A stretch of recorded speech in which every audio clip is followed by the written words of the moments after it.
नमस्कार दोस्तों, स्वागत है आपको स्टोरी हाउस चैनल में। दोस्तों, बारिश थम चुकी थी, लेकिन हवा में नमी और गलन बनी हुई थी। रात काली थी, सिर्फ दूर दूर जलते लैंप पोस्ट की रोशनी कुछ रास्ते दिखा रही थी। मेरी पुरानी कार की टूटी हेडलाइट्स खराब मौसम के कारण बार बार बुझ रही थी। मैं हाईवे पर तेजी से चल रहा था, जल्दी घर पहुंचने की जल्दी में था।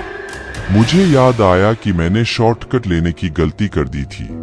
यह पुराना हाईवे सालों पहले बंद कर दिया गया था, लेकिन जीपीएस ने इसे सबसे तेज रास्ता बताया था। अचानक सड़क के किनारे एक टूटा फूटा होटल दिखाई दिया। उसका साइन बोर्ड टूटा हुआ था, सिर्फ होटल इतना ही लिखा था। एक पल के लिए सोचा कि रुक कर सहायता मांग लूं, लेकिन फिर लगा कि बेहतर होगा रात को किसी अनजान जगह पर न रुका जाए। कुछ देर बाद मेरा मोबाइल अचानक बंद हो गया। बैटरी खत्म हो गई थी, कार में नेटवर्क भी नहीं था। अकेलेपन का एहसास हर गुजरते मिनट के साथ बढ़ता जा रहा था। कुछ देर बाद कार अचानक रुक गई। इंजन से धुआं निकल रहा था। मैं घबरा गया। कार से निकलकर इंजन को देखने लगा। समझ नहीं आ रहा था कि क्या हुआ। इंजन ओवरहीट हो गया था। मैंने टॉर्च निकाली और इंजन को ध्यान से देखा। कार को स्टार्ट करने की कोशिश की, लेकिन कोई फायदा नहीं हुआ। हताश होकर मैंने फोन चालू करने के लिए टॉर्च की बैटरी निकाल ली। अचानक दूर से आती हुई गाड़ी की लाइट दिखाई दी। उम्मीद जगी। मैंने आती हुई गाड़ी को रोकने की कोशिश की, लेकिन वो सीधे हवा में गायब हो गई। मुझे अजीब सा लगा। क्या मेरी आंखों में धोखा हुआ था? कुछ देर में हवा में एक खौफनाक सी हंसी सुनी। डर के मारे मेरा दिल जोर जोर से धड़कने लगा। मैंने चारों तरफ देखा, अंधेरे में कुछ नहीं दिख रहा था। अचानक सड़क के किनारे से एक लंबा चौड़ा डरावना आदमी निकला। उसके कपड़े फटे हुए थे और चेहरा अंधेरे में छिपा हुआ था। वो मेरी तरफ धीरे धीरे बढ़ने लगा। मैं जोर से चिल्लाया और कार के अंदर भाग गया। दरवाजा बंद कर लिया। मैंने मोबाइल के सिम कार्ड को टॉर्च की मध्यम रोशनी में रखकर बाहर देखने की कोशिश की। वह डरावना आदमी कार के चारों तरफ घूम रहा था। उसके हाथों में तेज धार का चाकू चमक रहा था। मेरे दिमाग में बचने की कोई तरकीब नहीं आ रही थी। मैं डर के मारे कांप रहा था। अचानक कार का अगला शीशा तेज आवाज के साथ चटक कर टूट गया। डरावना आदमी कार के अंदर घुसने की कोशिश कर रहा था। मैं डर के मारे चीख पड़ा और पीछे की सीट पर रखे टूल बॉक्स से एक लोहे की रॉड निकाल ली।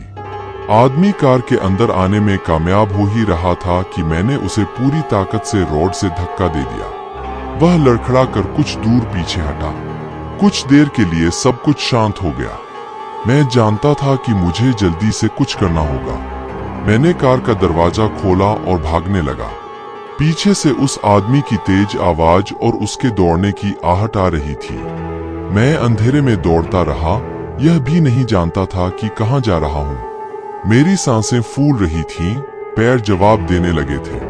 तभी मुझे दूर से रोशनी दिखाई दी। आशा की किरण जगी। मैं और तेजी से दौड़ा। पहुंचने पर देखा वही पुराना टूटा फूटा होटल था, जिसके सामने से मैं थोड़ी देर पहले गुजरा था। मैंने टूटे हुए दरवाजे से अंदर जाने की कोशिश की। दरवाजा आसानी से खुल गया। मैं अंदर जाकर दरवाजा अपने पीछे बंद कर लिया। होटल के अंदर अंधेरा और सन्नाटा था। कुछ मिनटों तक मैंने हवा पकड़ने की कोशिश की। बाहर से उस डरावने आदमी की आवाजें आ रही थी। अचानक मुझे टेबल पर एक पुरानी मोमबत्ती दिखाई दी। मैंने उसे जला लिया। कमरे में थोड़ी रोशनी फैल गई। चारों तरफ देखने लगा। कमरे की दीवारों पर अजीब अजीब निशान बने हुए थे।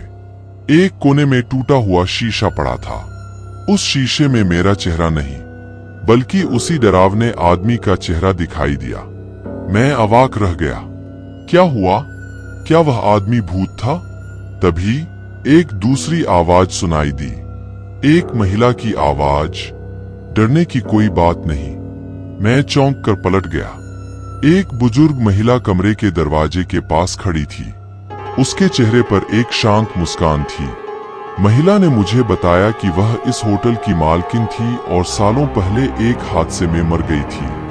वह डरावना आदमी एक डाकू था जो इस सड़क पर गाड़ियों को रोककर लूटपाट करता था। उस रात उसने मेरी मदद इसलिए की क्योंकि वह नहीं चाहती थी कि मैं भी उसी डाकू का शिकार बनूं। सुबह होते ही पुलिस आई और उस डाकू को गिरफ्तार कर लिया। बाद में मैंने होटल का जीर्णोद्धार करवाया और उसे एक शेल्टर होम में बदल दिया, जो उन लोगों की मदद करता है जो गलत रास्ते पर चले गए हैं। दोस्तों, आपको यह कहानी कैसी लगी प्लीज हमें कमेंट करके जरूर बताएं। हमारी और भी कहानियां देखने के लिए वीडियो को लाइक और चैनल को सब्सक्राइब कर देना।